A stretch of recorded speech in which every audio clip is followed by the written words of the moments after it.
What's up, everybody? Jeff Cooper here. Welcome back to Blue Collar Heathen on YouTube. And today I'm going to be responding to a video from Greg Koukl's Stand to Reason website. Stand to Reason is a ministry run by Greg Koukl. He has a bunch of other ministers and pastors or whatever they call themselves on there that give presentations and make videos. They post them. They're generally pretty short. They're generally pretty ridiculous. I don't suspect that this one will be of any exception to that. Title of this video is going to be, Will Science Eventually Be Able to Explain God Away? Personal preference here, but if I can make a suggestion, Mr. Koukl, have them end their videos on a hard consonant. It gives it more of a finality. I mean, consider if you just flip the last two words. Will science eventually be able to explain away God? It gives it more of a pop, you know? All right, anyways, they gave me something to do, so we're going to get this done.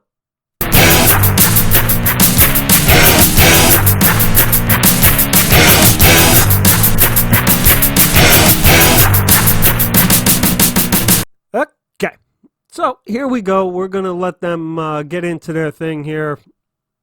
See what happens.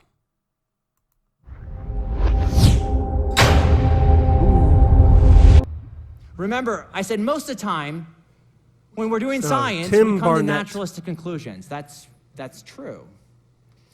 But sometimes we need a supernatural conclusion. But Stopping you right there, Mr. Tim Barnett. Why do we need a supernatural conclusion?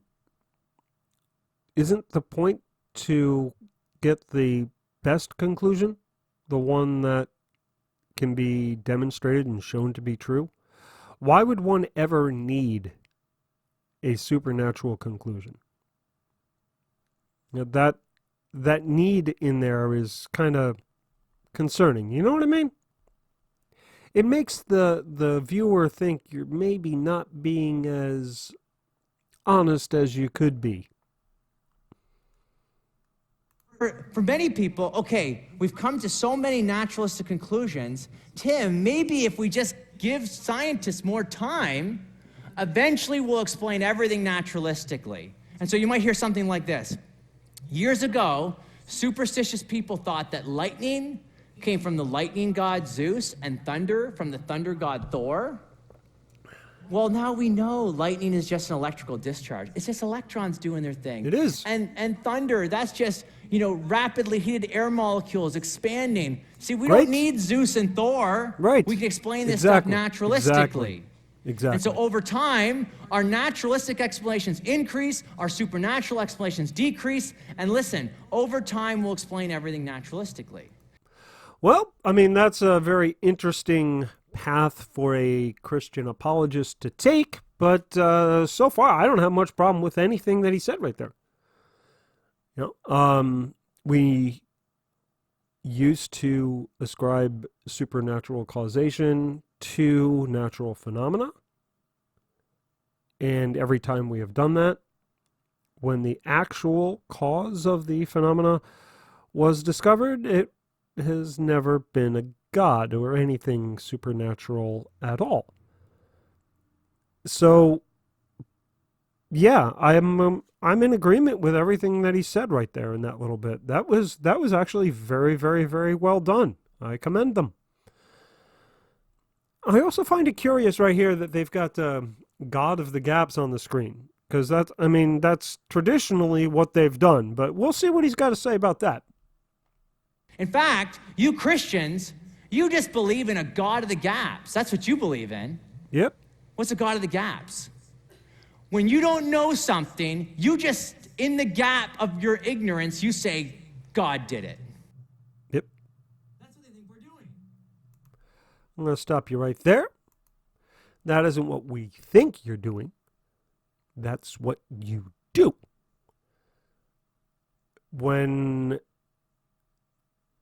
If you consider any conversation with any creationist, when they're talking, they honestly believe that when they speak and they raise what they believe are objections to evolution, that they are arguing for their position. They are not. Because to them, the default is God did it.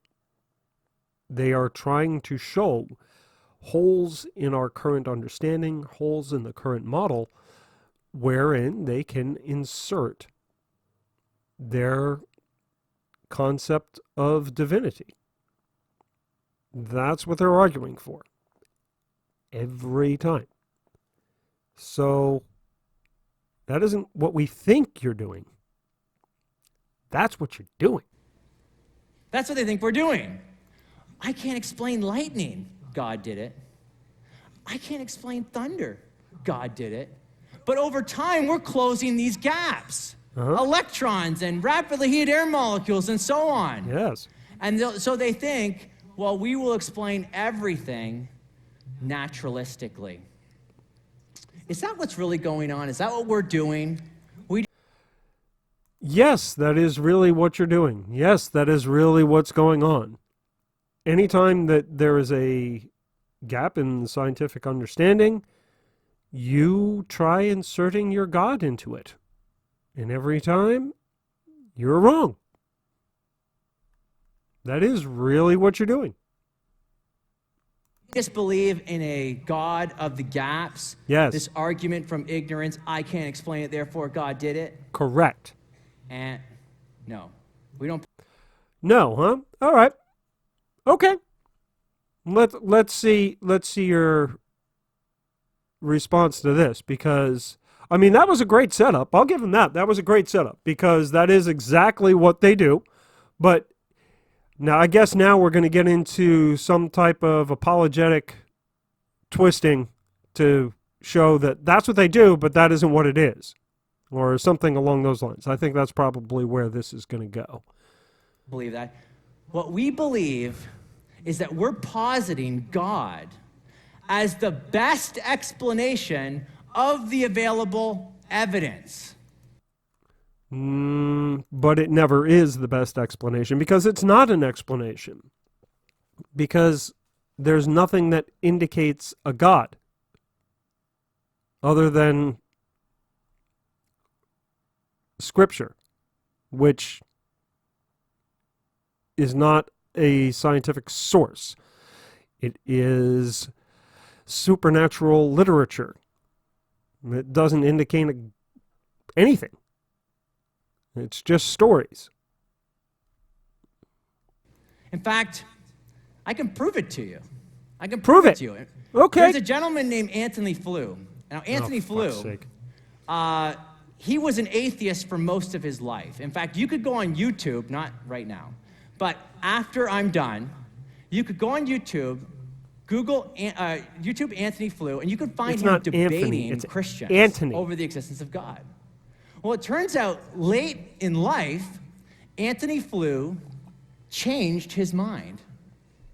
He actually came to believe in God and wrote a book called There Is a God. And the word no is like crossed out. Like there is no God. There is a God. Subtitled, How the World's Most Notorious Atheist Changed His Mind. Okay, I'm going to stop him right here, because what he's saying is not incorrect, but he is, I think, intentionally being unclear. It's not Anthony, first off. It's Antony. There's no H. And Antony Flew, very late in life, became convinced of a prime mover type of deity. He never professed to be Christian. He professed a kind of,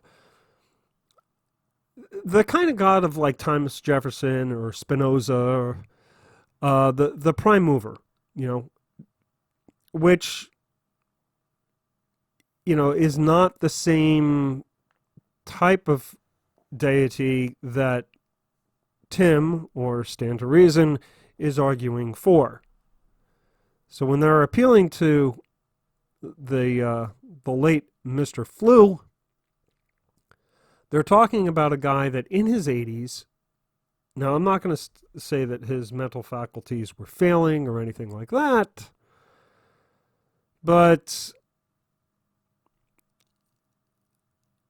it's certainly not the God that he's talking about, right? It was more the philosophical, prime mover, Spinoza God, where God is nature, kind of like pantheism, sort of.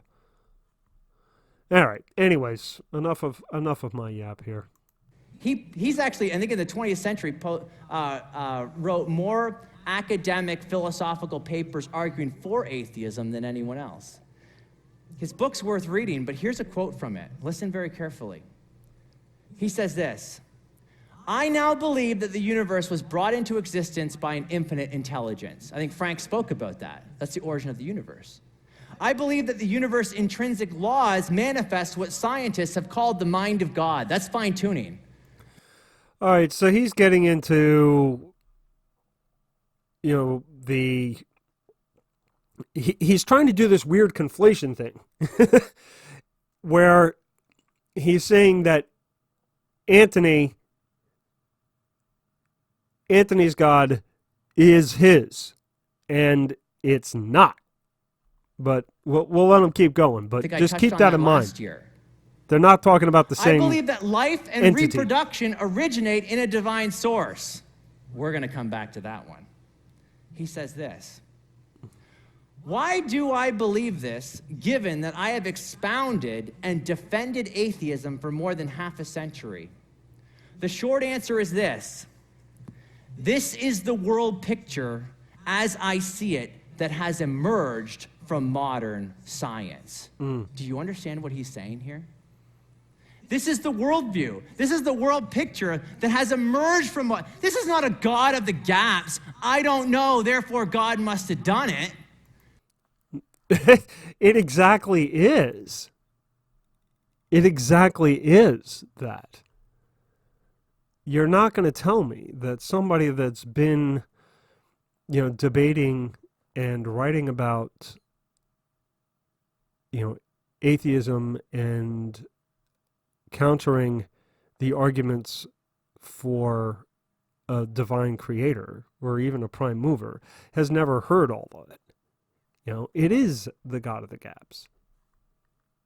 Absolutely. That wouldn't have convinced Antony Flew to change his mind. There's an appeal to authority there. What convinced him to change his mind was overwhelming evidence in the direction that God exists. Okay, so what was that evidence?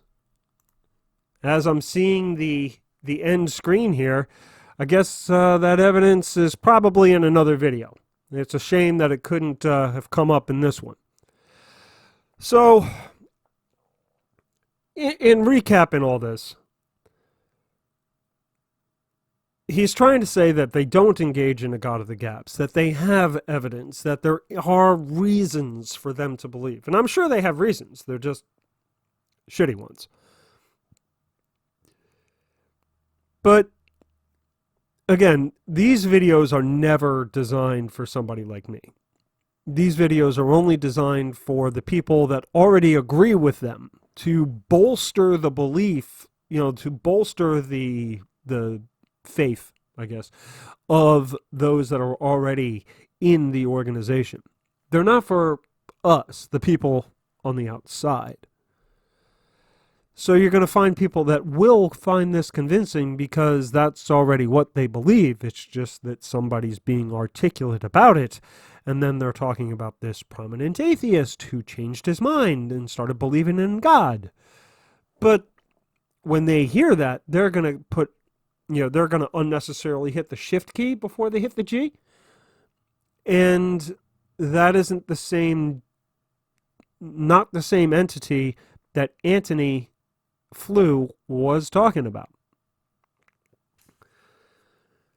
But, it's a Stand to Reason video, so what do I really expect? I'm sitting and I haven't heard any reason. Okay, so before we go, I have a few things I just want to say here. First off, you may have noticed the cup. The cup. Sexual, all right, do it this way. Sexual humanist. Sexual humanist. Well, what's that? Sexual humanism is a fake religion that was created by Answers in Genesis.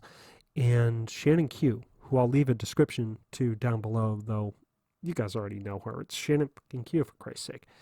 Like, she needs a link up from me. She has a Teespring store where she's selling merchandise like this lovely coffee cup, and stickers, T-shirts, those legging things. I think there was a pillow, maybe a tote bag, whatever type of Teespringy things that you need.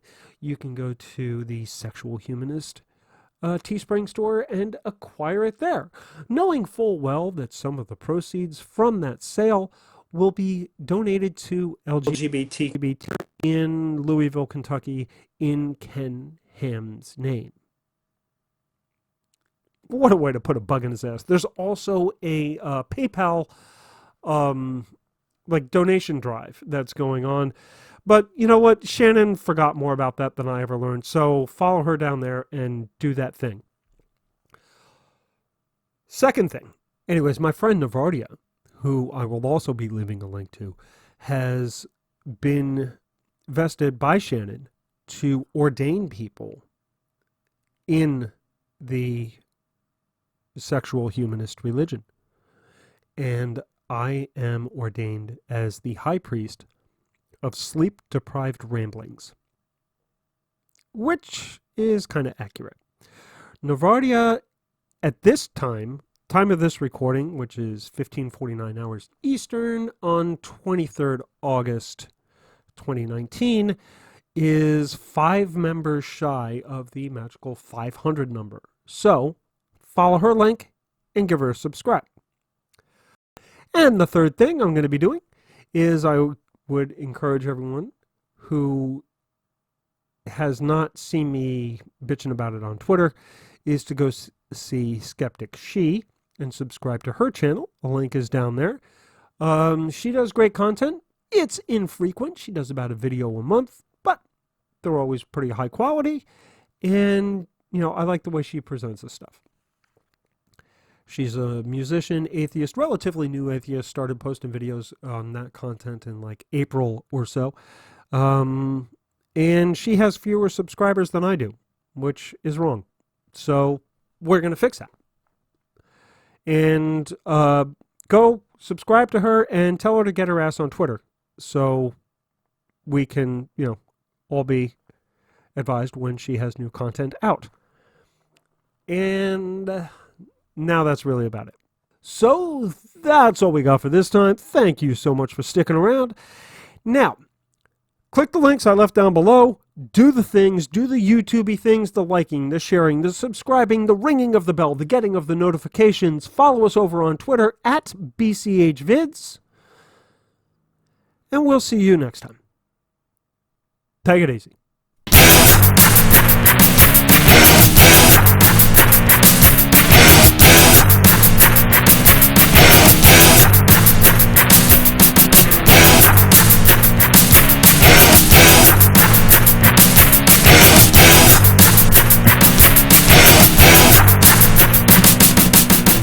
I keep wanting to say defiled. Of sleep defiled ramblings. Fuck me.